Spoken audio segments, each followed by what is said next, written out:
sticking with the running game, you mentioned it. Was it something you knew going in that no matter what to keep them off balance? You have to. You have to. If you just abandon the running game, they're going to drop 8. They're going to double out. You got no chance. So we have to keep their backers in the box. We have to have a semblance. And I thought we did a pretty good job of being patient and hanging in there. And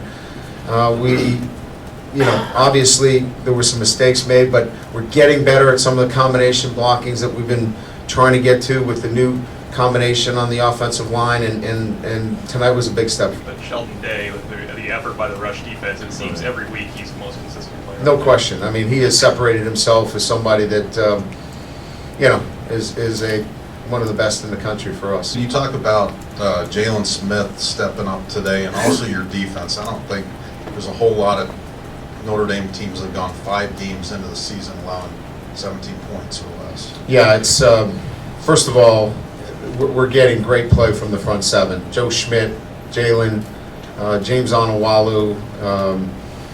I think if you look at the front 7, I think that's where you start. And then we're getting aggressive cornerback play. 2 interceptions from Cole Luke.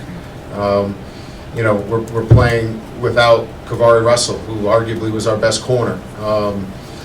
We're doing it with guys that are just stepping up and being aggressive on the outside. Say anything to Hunter going back out there for the 3rd time? We had a conversation before he went out the 3rd time, and just said, I didn't want to put Newsome out there and burn up his red shirt.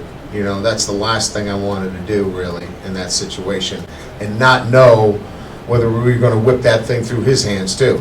So we said, let's try the gloves, and we had him work on the sideline with them a little bit. He was taking snaps, and he's a pretty mature kid, and I looked at him, and he didn't look like he was